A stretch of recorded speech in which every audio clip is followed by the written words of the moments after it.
Hey, what's up, Street Talks? Eric Kim from the Eric Kim Street Photography blog. So I wanted to do a quick video talking with you on why you must become a more assertive photographer and just human being. So this is my thought. Whenever we're out shooting photos or street photography or doing anything artistic, a lot of our fear is the risk of offending somebody. And we're afraid of offending somebody that, it could be an ethical thing. It's like, I don't like to photograph homeless people because if I were homeless, I wouldn't want to be photographed. Or it could be a physiological fear that I'm afraid that I might get punched in the face. Or it might be the fear of mental retaliation or verbal retaliation where someone calls you a pervert or a creep or something like that you're not.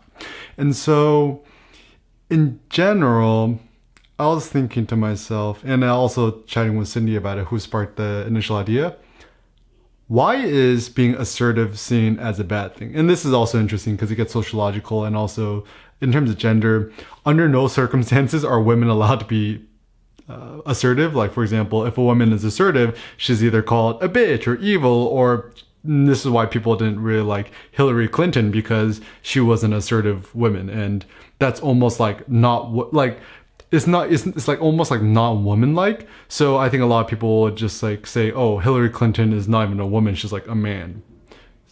Anyways, whereas with men, and also speaking from a male perspective, even for us men in modern society, it kind of goes both ways. Is that you're not really encouraged to be that assertive, because if you're too assertive, then you're an asshole, you're a douchebag, you're infringing on the rights of others, you're bossing people around, whatever.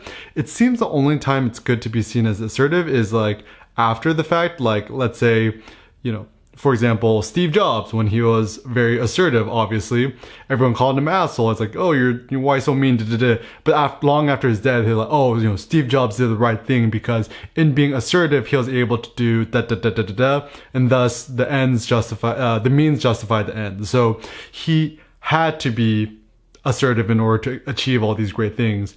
But this is the funny thing, is that when it comes to being assertive, you're only seen good as a good person to be assertive if you become successful down the road. But of course, while you're being assertive, there's no way to predict whether you're going to be successful or not. So it seems like the thing in life is that if you're assertive in life, you might either succeed or fail. Or there's different degrees of success or different degrees of failure, obviously. But you cannot predict how successful you're going to be, or how much of a failure, how much you're going to fail at a certain thing. And thus, I feel like the only way to succeed or increase your likelihood of success is to become more assertive. And so I did a little research in the word assertive, and it actually comes from assertus, which is Latin. And initially it first meant for a slave to declare themselves as free or a free man. And I kind of like this idea of assertive being to self-declare, to self-judge, to self-legitimize. And I think to assert, if I think about in terms of a physics perspective, to assert means to push out, to push forward. And if you're asserting yourself, you must push forward. And let's say even an idea, right? You can't just be a people pleaser. You can't just be too politically correct. If you want to make a change and make an impact, you must actually push forward your ideas at the risk of offending other people.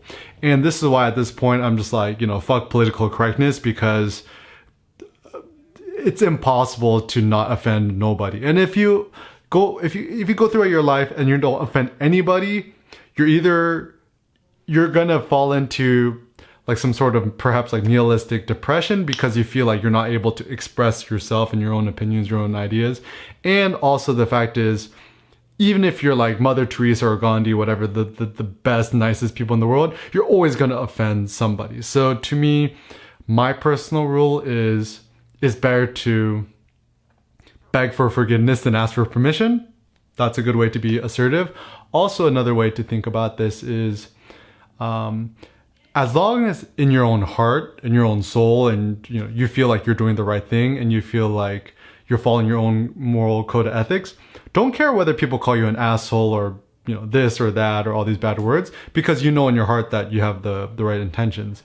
And furthermore, if you're actually staying true to yourself, your own moral code of ethics, and you're putting yourself out there and people still calling you asshole, whatever it may be, treat it like a successful thing, because I think it's better to make an impact on society and have a lot of people hate you than to not put yourself out there and offend nobody. And I think the marketer Seth Godin said it best. He said, like, you have two options in life. The first one is to be ignored, or the other one is to be judged.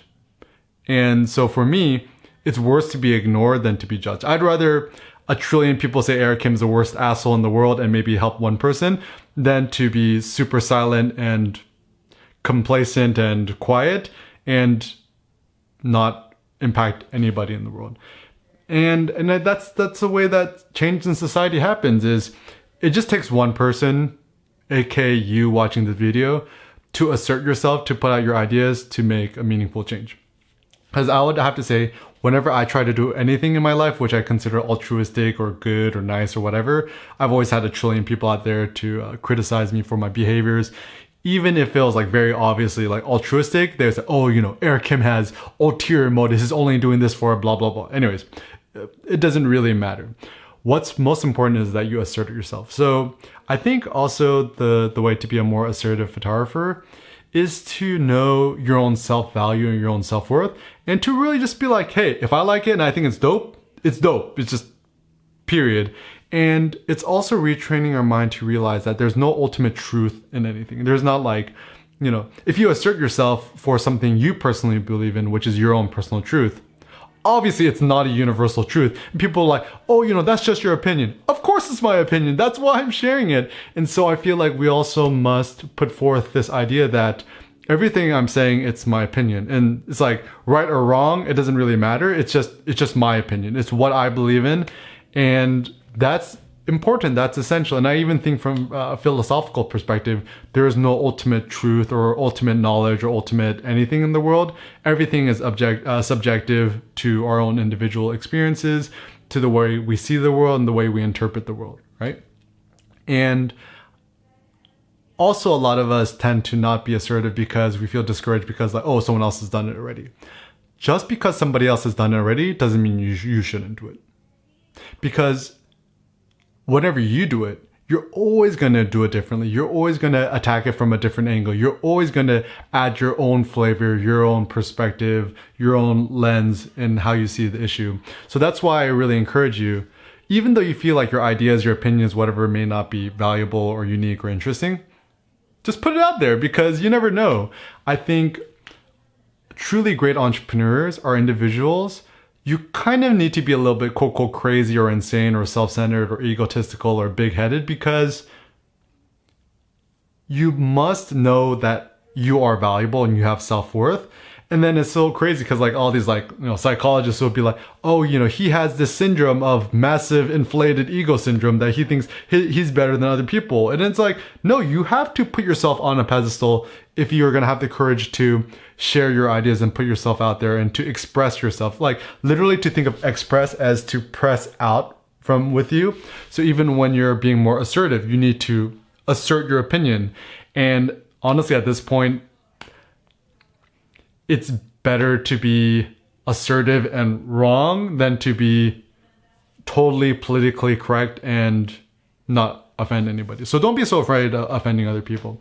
Generally speaking, this is also a tip I have in street photography.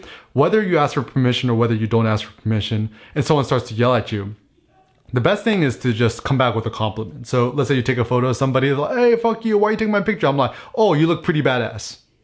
And generally most people aren't going to say, no, I don't look like a badass, fuck you. They could be like, oh, okay, that's cool. Or at times where some people do get aggressive.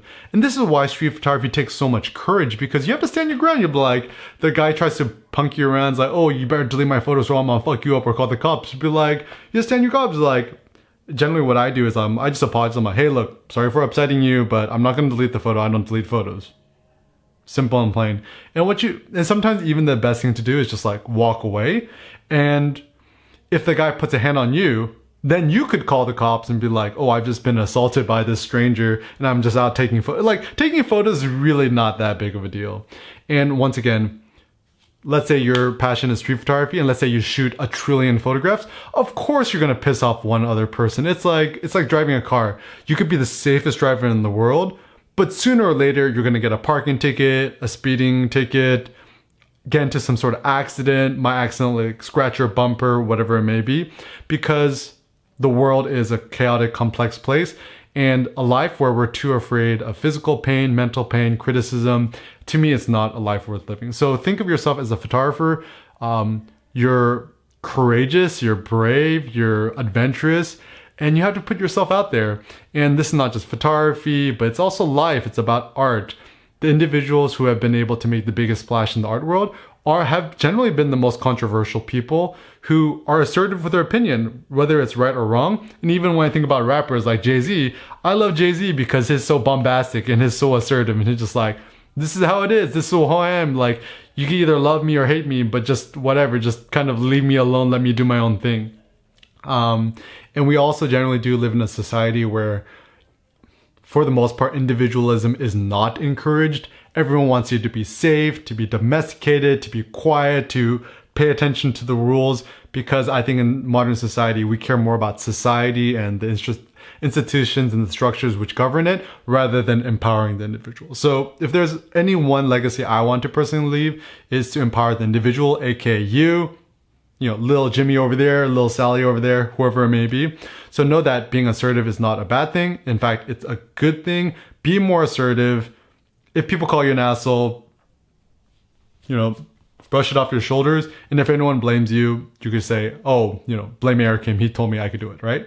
So what are your personal thoughts about being assertive? What is the difference between being assertive, the difference between being an asshole, being pushy? What are your personal thoughts? Leave a comment down below. But when in doubt, be more assertive. Peace out.